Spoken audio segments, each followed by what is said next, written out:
Doubts ఉన్నాయి. So నా చెప్పండి. డౌట్స్ కాదు. సో ప్రేక్షకులకు ప్రతి ఒక్కరికి ఉన్న డౌట్స్ ఖచ్చితంగా అడుగుదాం అడగండి. అనుకుంటున్నా. సో ముఖ్యంగా మహిళలు శారీ కట్టుకుంటారు, చీరలు కట్టుకుంటారు. అవును so day to day life లో ఆ చీరలు కాస్త డ్రెస్సులు అయినాయి. అవును మిత్రమా.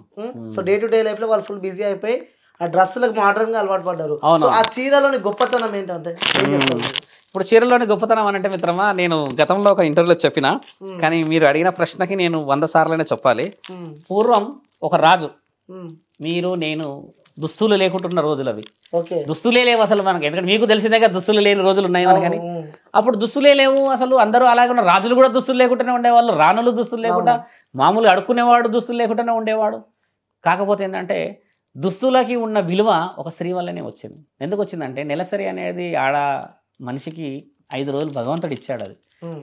ఋతుచక్రం అంటూ ఉంటాం. మ్మ్. ఆ ఋతుచక్రంలో ఆడది వచ్చినప్పుడు 4 రోజులు చాలా ఇబ్బంది పడుతుంది. మ్మ్.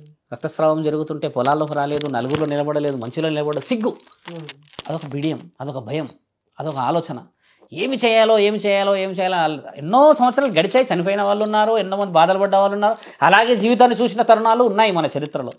కానీ ఒకరోజు ఒక రైతు బిడ్డ, ఒక రైతు, వ్యవసాయం అనేది ఎప్పటికైనా మన భూమండలం మీద మొదటి నుంచే ఉందే కదా.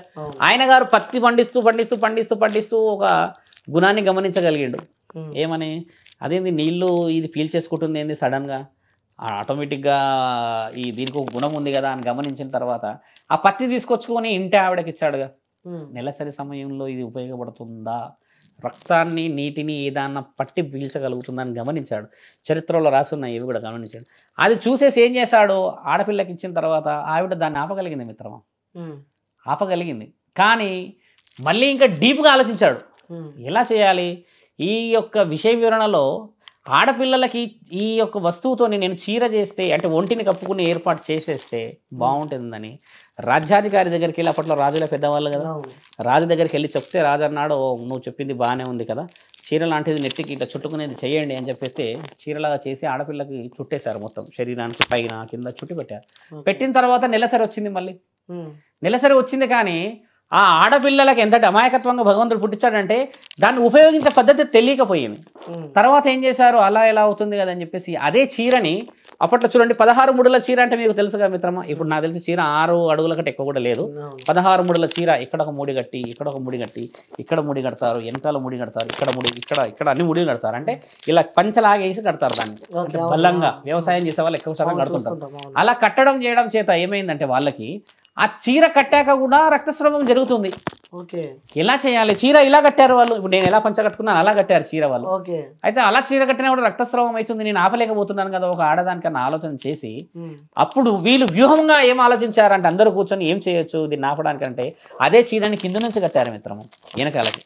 ఇలా కట్టిన చీరని వెనక్కి లాగారు వాళ్ళు.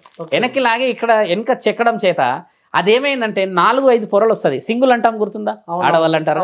అది 7 సింగులు కడతారు, మీరు గమనించండి. 7 కానీ 11 కానీ 14 కానీ 16 కానీ కడతారు. ఆ సింగులు పెద్దగా కట్టేసరికి ఈ రక్తం అనేది 4 రోజుల్లో 5-6 పొరలు దాటొచ్చేది అనమాట. 5 బ్లీడింగ్ అనేది అలా రావడం చేత 5 రోజుల్లో ఆవిడ రక్తస్రావాన్ని దాచుకోగలిగింది కదా.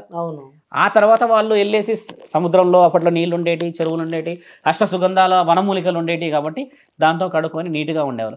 అలా చీరకి మన హిందూ సంప్రదాయంలో ఆడదానికి భూమండలం మొట్టమొదట ఇచ్చిన దేశం మన అఖండ భూమండలం భారతదేశం మిత్రమా, వేరే ఏ దేశాలు ఇవ్వలేదు. అలా పెట్టేసిన తర్వాత రాజు బహు అద్భుతంగా ఆయన అంతా ఆనందపడి, నా భారతదేశంలో నా ఇంట నా రాజ్యాన వచ్చిందని ప్రపంచం మొత్తంగా దాన్ని చాటించడానికి మన భూమండలం నుంచి పంపించారు చీరల్ని. ఆ రుజువులు కూడా ఉన్నాయి, అడిగి తెలుసుకోండి, నాకంటే సిద్ధహస్తులు ఉన్నారు కదా. అలా మన చీరకు విలువ వచ్చింది. కానీ మానవుడు ఈ జాతి అని అంటే డబ్బులు, ఆలోచన, పారంపర్యం మారింది కదా మనది. ఒకప్పుడు వ్యవసాయమే, ఇప్పుడు ఎన్నో పనిముట్లు, అందుకని దానికి అనుకూలంగా దుస్తులు వేసుకున్నారు.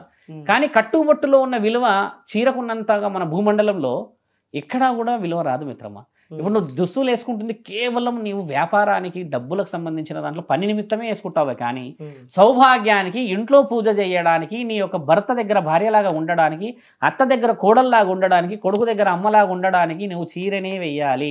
ఇంకోటి గురూజీ, ఈ మధ్యలో నైటీలు బాగా చేస్తున్నారు. ఇప్పుడు ఆ నైటీలు వేయడానికి కారణం చూడండి, సులభమైనది. అది సులభమైనది దేనికి మిత్రమా, పనికి సులభమైనది అనేది ఇప్పుడు వచ్చింది. కానీ ఒక నైటీలు ఎక్కువ వాడడానికి గల కారణం కూడా సంస్కృతిలో మార్పు అని చెప్పొచ్చు. ఇప్పుడు చూడండి, భర్త అన్ని విషయాల్లో ముందుకు రాకపోవచ్చు, సందర్భం బాగాలేదు. ఇప్పుడు భర్తకి భార్యకి మధ్యలో 2 తేడాలు ఉంటాయి. ఈయన అలసిపోయి వస్తాడుగా, ఈవిడ అలంకరించుకొని స్నానాలు చేసుకొని నెత్తిలో పువ్వులు పెట్టుకొని గడప దగ్గర ఎదురు చూడాలిగా. ఇలాంటి తరుణం వదిలేసేసి ఇప్పుడు కొందరు మాత్రమే అలా ఉండి మిగతా వాళ్ళు నైటీ మీద ఎందుకుంటున్నారంటే మిత్రమా, వీళ్ళు కూడా వీరి యొక్క కార్యకలాపాల్లో అలసిపోతున్నారు. ఎందుకు అలసిపోతున్నారు అంటే, ఒకప్పుడేమో ఉమ్మడి కుటుంబాలు, ఇప్పుడేమో ఈవిడ ఒక్కడే కుటుంబాన్ని చూసుకోవాలి. కాబట్టి మొదట ఈ దుస్తులు 16 అంచుల చీర ఒకప్పుడు కాబట్టి ఆ చీర రాను రాను రాను తగ్గింది కాబట్టి వస్తువు ఎలా తగ్గుతుంటే ఈ శరీరం అలా ఫ్రీ అవుతూ వస్తుంది వాళ్ళకి. అందుకని నైటీ నేసారు. అదే నైటీని ఇప్పుడు అసాంఘిక కార్యకలాపాల విషయంలో ఉపయోగించేసి అదే విషయాన్ని పిల్లలని పొద్దున్నే రెడీ చేసి పూజలు చేసి పురస్కారాలు చేసి పోతూ ఉన్నాం. ఇప్పుడు మీకు చాలా మంచి ప్రశ్న అడిగారు. ఒకప్పుడు వ్యవసాయంలో కూడా ఇలాంటి చీరలు వేసుకొని శారీరకంగా భార్యాభర్తలు కూడా కలిసేవాళ్ళు. ఇప్పుడు కూడా భార్యాభర్తలు నైటీల మీద ఉన్నప్పుడు కలిసేవారు. కానీ అపవిత్రం అనేది ఎక్కడ అవుతుంది తెలుసా మిత్రమా, ఎప్పుడైతే నీవు భార్యాభర్తలు శారీరకమైన ఒక అంశాన్ని ఆలోచించి చేసి వెళ్తారో దానికి అదే రోజు స్నానాలు చేసుకోవాలి, అట్లా చేసుకోవాలనేది తంతు ఉన్నది. అంటే ఇంటికి మాత్రమే నువ్వు స్నానం చేసినా చేయకపోయినా నీ ఇలవెలుపులు నీ ఇంటికి పూజ సంబంధించి నిన్ను ఏమైనారు. ఎందుకంటే మన భారతదేశంలో పెళ్లి అనేది ఒక పవిత్రమైన కార్యాలయం అని చెప్పి రాసి పెట్టింది. కాబట్టి భార్యాభర్తలు ఇద్దరు శారీరకంగా కలిసిన తర్వాత ఏదైనా పని చేసినా ఇంట్లో అది పవిత్రమే, అపవిత్రం కాదు. అంటే ఏ పని చేసినా ఏ పవిత్రం అంటే ఏం చేస్తుంది, ఇంట్లో వంట చేస్తుంది ఆవిడ. మరి వంట చేయడానికి ముఖ్య కారణం నీ భర్త. నీ భర్తనిచ్చింది ఎవరు? పరమాత్ముడే. మరి పరమాత్ముడు ఇచ్చిన వస్తువులు ఏ విధంగా తప్పు అవుతాయి? ఇది చాలా డీప్ క్వశ్చన్. కాంట్రవర్సీ వచ్చినా I'm ready to fight anyone. ఎందుకంటే ఇది ఖచ్చితమైన క్వశ్చన్. ఎందుకంటే పవిత్రంగా అది పంట అని చెప్పి భార్యాభర్తల విషయంలో చెబుతున్న ఈ 9 నెలల గర్భంలో ఒక పంట అని చెప్పేసి విలువిచ్చి సౌభాగ్యానికి 7వ నెలల మనము ఒడి నింపుతున్నాం కదా శ్రీమంతం రూపంలో. ఒకవేళ చెడే అయితే మగవాడి ద్వారా గర్భం ధరించింది కాబట్టి అపవిత్రత కావాలి కదా. ఎందుకు ఆవిడకి మనము మంగళహారతులు ఇస్తాం, వేద పండితులు పిలుస్తాం, కాళ్ళకి పసుపు పెడతాం, మైదాకులు పెడతాం, పసుపు మొహానికి పెట్టి బొట్లు పెడతాం. అందరూ ఆడపిల్లలంతా కూర్చొని పండగలాగా ఎందుకు చేసుకుంటారు? అది ఒక పంట. హిందూ ధర్మంలో గర్భం అనేది ఒక పంట అని రాసింది కదా. వేరే ధర్మంలో కూడా అది పంటే, కాకపోతే వాళ్ళ ఆధునికత వేరు విషయం. కాబట్టి విలువ ఉంది భార్యాభర్తల విషయంలో. అదే భార్యాభర్తల విషయంలో మీరు అన్నట్టుగానే ఇవి చేసుకొని 10 మంది తిరిగి ప్రపంచంలోకి పోతే మీ వల్ల వాళ్ళంతా అపవిత్రం అవుతారు. ఎందుకంటే నీ ఖచ్చితంగా ఎందుకు కాదు. మరి ఇప్పుడు నీ దగ్గర నువ్వు ఉన్నావంటే నీ శరీరము నీ భర్త శరీరం ఒకటి, ఇద్దరు భార్యాభర్తలు ఒకటి కాబట్టి ఓకే. మీ ఇద్దరు వెళ్ళేసి వేరే వాళ్ళ ఇద్దరు రుద్దుతే మరి మీ ఇద్దరు శాపము వాళ్ళకు పోదా? మరి వాళ్ళు ఏం సంబంధం ఉందని నీ దగ్గరకు వచ్చారు? మరి అది అక్కడ మీ పోలికను పోషించాలి.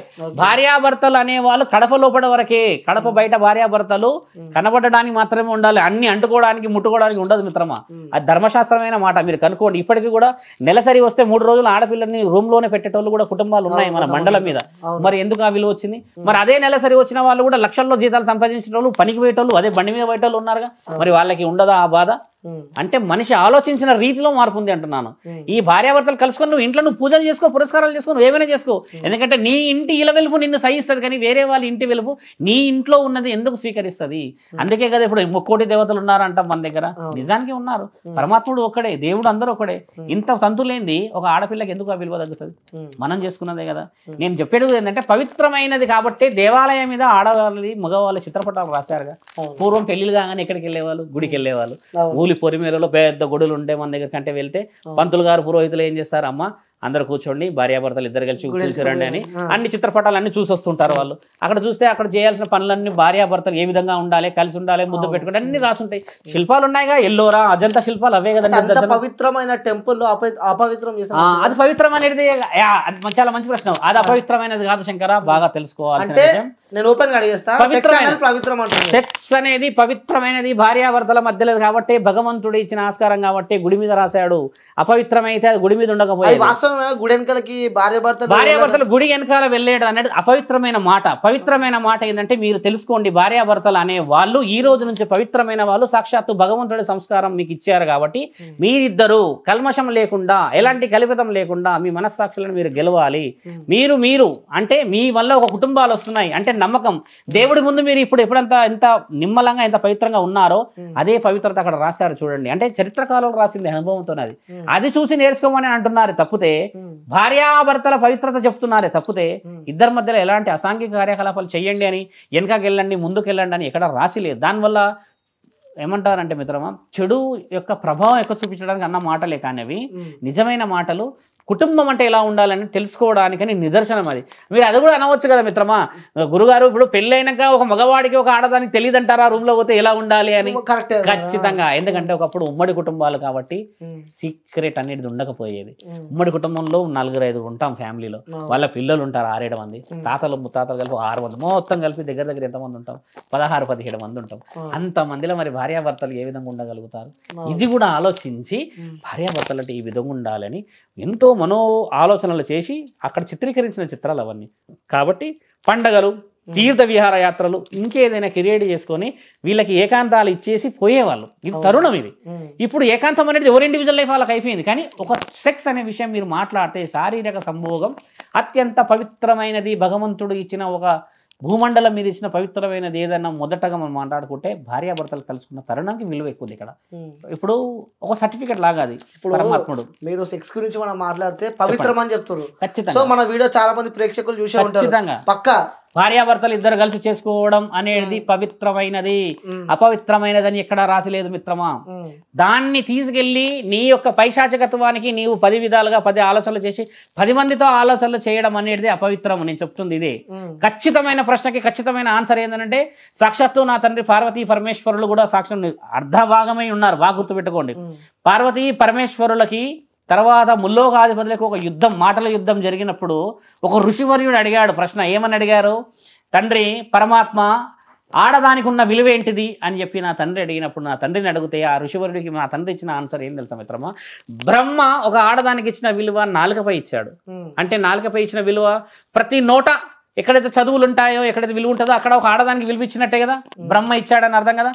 ఇంకొక దేవత అంటే మనం మాట్లాడుకునే విష్ణుదేవుడు ఎక్కడిచ్చాడు? గుండెలపై ఇచ్చాడు లక్ష్మీమాతకి. కమలం పువ్వులో వచ్చేసి ఉంటుంది అమ్మకి, అంటే గుండె దగ్గర స్థానం ఇచ్చాడు కదా. గుండె దగ్గరే స్థానం ఎందుకు ఇచ్చాడు అని అంటే ఆడది గుండె అని చెప్పడానికి అని ఇచ్చాడు అని చాలా శాస్త్రాల్లో రాసింది. అంటే ఆడదే గుండె అని ఎలా అంటాం మిత్రమా అన్న కూడా మీరు అనవచ్చు. ఎందుకంటే పతికి తర్వాత ప్రత్యక్షంగా కనబడుతున్న ఒక పతివతకి రెండిటికి అనుసంధానమే భార్యాభర్తలు. చూడండి, సాక్షాత్తు 3వ ప్రశ్నకి జవాబు ఏంది? పరమాత్ముడు నేరుగా అడ్డంగా పార్వతీ మాతనే ఇచ్చేస్తాడు. ఎందుకు ఇచ్చాడు అంటే మగవాడికి ఎన్ని విలువలు ఉన్నాయో ఆడవాళ్ళకి అన్ని విలువలు ఉన్నాయి. వాళ్ళు గుండె అయ్యారు, వాళ్ళు నాలుక అయ్యారు, అంటే నలుగురిలో వాళ్ళు విలువ అయ్యారు. ఇలాంటి ప్రశ్నలకి జవాబులు మన చరిత్రలో రాసి ఉన్నాయి కదా మిత్రమా. అపవిత్రం ఎలా అవుతుంది అది? మరి వాళ్ళు భార్యాభర్తలే కదా. మరి వాళ్ళు అపవిత్రంగా ఉందంటారు. ఎప్పటి నుంచో చరిత్రలు రాసి ఉన్నాయి వీటి గురించి. అవి చదవండి అంటున్నాను నేను. అవి బయటపడేసేసి ఓన్లీ వాల్యూడ్ ఎడ్యుకేషన్ వదిలిపెట్టేసేసి పురాతనమైన మన విషయాలు వదిలిపెట్టేసేసి ఇప్పుడు అత్యాధునికంగా వచ్చిన ఇవన్నిటి గురించి ఆలోచిస్తే మరి చరిత్ర తెలుసుకోవడం ఎలా మిత్రమా? ఇప్పుడు అప్పుడు ప్రపంచం వేరే అని అనకూడదు. అప్పుడు కూడా మనుషులే కదా, ఆడమగానే ఉండే కదా. అప్పుడైతే వేరే వాళ్ళు లేరు. డే టు డే లైఫ్ లో మొత్తం చేంజెస్ అయ్యాయి. అప్డేట్ కావాలి అని అనడానికి గల ఉదాహరణ ఏంటంటే భార్యాభర్తల అప్డేట్ వాళ్ళ జీవితంలో కావాలి మిత్రమా. సొసైటీ గురించి కాకూడదు. సొసైటీలో నువ్వు డబ్బులు సంపాదించడానికి ఏదైనా చేస్తా అంటే కుదురుతుందా? గురించి ఇంకోటి, ఒకప్పుడు భర్త తినే ప్లేట్ లోనే భార్య తినేది. ప్లేట్లు లేని సమయంలో కూడా ఇస్తరాకులో తినేది. చాలా మంచి ప్రశ్న. అలాంటి ఇప్పుడు ఈ జనరేషన్ లా ఎవరు ఏ టైంలో తింటున్నారో తెలియదు, ఎవరికి ఎక్కడ అట్లా ఇట్లా అయిపోయింది లైఫ్. దీనికి సంబంధించి మీరు అసలు అప్పుడు ఇప్పుడు ఉన్న తేడా చెప్పగలుగుతారా? ఖచ్చితంగా. ఇప్పుడు చూడండి, ఒక్క ప్రశ్న మీరు అడిగిన దానికి 3 జవాబులు చెప్పవచ్చు. ఒకప్పుడు భార్యాభర్తలు అన్న విషయానికి వస్తే వ్యవసాయం ఉండి మనం పొలాలకు వెళ్ళి అందరం కలిసి వచ్చేది. ఒకప్పుడు వ్యవసాయమే ఆధారం మనకి, ఇంటికి వచ్చి తినేవాళ్ళం. అయితే భర్త అప్పుడు కూడా భర్తకే ఎక్కువ బలం ఉండేది, కష్ట సుఖాలే ఎక్కువ ఉండేవి భర్త విషయంలో. పనులు చేయాలంటే భర్త బలమైన పనులు చేయాలి. కానీ కాలక్రమేణా కాలం మారుతూ మారుతూ మారుతూ మారుతూ వచ్చినాక అప్పులు అని మానసిక ప్రశాంతతను కోల్పోయి, నలుగురిలో విలువని కోల్పోయి, ఆస్తులు అంతస్తులు సంపాదించి కాపాడుకోవాలనే విలువను కోల్పోయారు. కోల్పోయిన తర్వాత ఒక భార్య, చూడండి మీరు అన్నట్టుగా ఒక భార్య ఎదురు చూసే అత్యంత ముఖ్యమైన తరుణం ఏంటంటే భర్త తిన్న తర్వాత తినాల్సినది. ఎందుకు తింటారంటే ఇప్పుడు నీవే ఉన్నావు, నీ భార్య ఉంటుంది, నువ్వు ఎన్నో కష్టాలు పడతావు, నీ యొక్క జీవితంలో పనులు చేసి వస్తావుగా. ఇప్పుడు భార్య ఏం చేస్తుంది? ఇంట్లో ఉండి వండుకునే తరుణాలే ఉంటుండే ఎక్కువ శాతంగా, కష్టపడనీయకుండా. అయితే భర్త ఏం చేసేవాడు? బయట తిరిగి వచ్చి ఎన్నో కష్టాలు, ఎన్నో బాధలు, ఎన్నో పంచాయతీలు అన్నీ అనుభవించి వచ్చేవాడు. వచ్చిన తర్వాత ఒకే ఒక మాట ఏమడుగుతాడు భార్య గురించి? పొద్దున్న వెళ్ళేటప్పుడు ఏమంటాడంటే, ఇంట్లో ఏం వండాలి చెప్పండి సాయంత్రం మీరు వచ్చేలోపు, ఫలానా విషయంలో ముందుకు వెళ్ళండి అని చెప్తే వండమని అంటే భార్య ఏం చేస్తుంది తెలుసా మిత్రమా, నా భర్తకి అత్యంత విలువైనది, అత్యంత ఇష్టమైనది, అతి రుచికరమైన ఈ భోజనాన్ని నేను వండాలి అని పొద్దుడు నుంచి మొదలు పెడుతుంది ఆవిడ షెడ్యూల్ అంతా. ఇలా కోయాలి, ఇలా తింటాడు, అలా తింటాడు, అలా చేస్తాడు, ఆయన పలు విధాలుగా ఊహించుకుంటాడు. ఇంత అన్నం తింటాడా, ఇంత తింటాడా, ఎంత తింటాడో ఊహించుకుంటుంది. అంటే ప్రతి క్షణం ఊహించుకొనే వండుతుంది ఆ వంటకాన్ని. అంటే ఆ భార్య అత్యంత విలువగా వండిన రుచికరమైన భోజనం ఏదంటే మిత్రమా, అప్పుడు ఆ భర్త గురించి వండే ఏదైతే ఉంటుందో అన్నం కూర అత్యంత రుచికరమైన భోజనం అది. ఎందుకంటే ఎన్ని విధాలుగా ఆలోచించి వండుతుంది. అంతకంటే ఎక్కువ రుచికరమైన భోజనం ఉంటుందా? కేవలం నామగోడు అని ఆలోచించే వండుతుంది తిననీకే. పిల్లలు ఉంటారు, పెద్దవాళ్ళు ఉంటారు, అది వేరు విషయం. కానీ భర్తకి ఇచ్చే స్థానానికి విలువ వేరు కదా మన సంప్రదాయంలో. కాబట్టి ఆ రుచికరమైన భోజనం అయిన కష్టం, ఎంతో కష్టాలు పడి ఇంటికి వచ్చి ఆ సమయానికి వచ్చి చేతులు కడుక్కొని కాళ్ళు కడుక్కొని అన్నం తినే సమయంలో ఒక్కటే ఒక్క మాట ఏమంటాడు తెలుసా మిత్రమా, ఇన్ని కష్టాలు, ఇంత జీవితంలో దీనమైన పరిస్థితులు, ఎన్నో వెన్నుపోట్లు, ఎంతో నమ్మకమైన ద్రోహాలు జరిగినాయి, ఎన్నో అయినాయి. భగవంతుడా 10 నిమిషాలు అన్న తినని, ఆ 10 నిమిషాలు తింటాడు. అందుకే ఇప్పటికి కూడా మనం ఏమంటారంటే తిండి కూడా తిననియరా మీరు? అవును. ఏంది నేను వెళ్ళిపోతా ఇంట్లోకి, పోయిన వాళ్ళు 100లో ఉన్నారు, నేను లేచిపోతాను కంచం పడేసేస్తారు. అంటే ఆ తిండికి విలువ అది. ఆ తినేటప్పుడు ఏం మాట్లాడుకోరు, కేవలం భార్య వచ్చి అలా ఊపుతూ ఉంటుంది మామూలుగా ఓ విసన కర్రతో. ఆయన అన్నం తింటాడు 10 నిమిషాలు. తినేసేటప్పుడు ఏమంటాడు ఒకటే ఒక మాట, చాలా బాగా వండావు, మనసు ప్రశాంతంగా అనిపించింది, మళ్ళీ రేపు మళ్ళీ మంచిగా ఉంటే మంచి ఇదే టైంకి తింటానన్న ఒక. ఇప్పుడు ఆపరేషన్ లేకుండానే మోకాళ్లకు ప్లాస్మా ట్రీట్మెంట్, మీ ఆర్థోపెడిక్ సమస్యలన్నిటికీ రోబోటిక్ టెక్నాలజీ ద్వారా తక్కువ ఖర్చుతో శాశ్వత పరిష్కారం, ఫ్రీ కన్సల్టేషన్, ప్రతి ట్రీట్మెంట్ పై 20% డిస్కౌంట్. ఈ ఆఫర్ కొద్ది రోజులు మాత్రమే, త్వరపడండి. V9 hospitals 9281465842.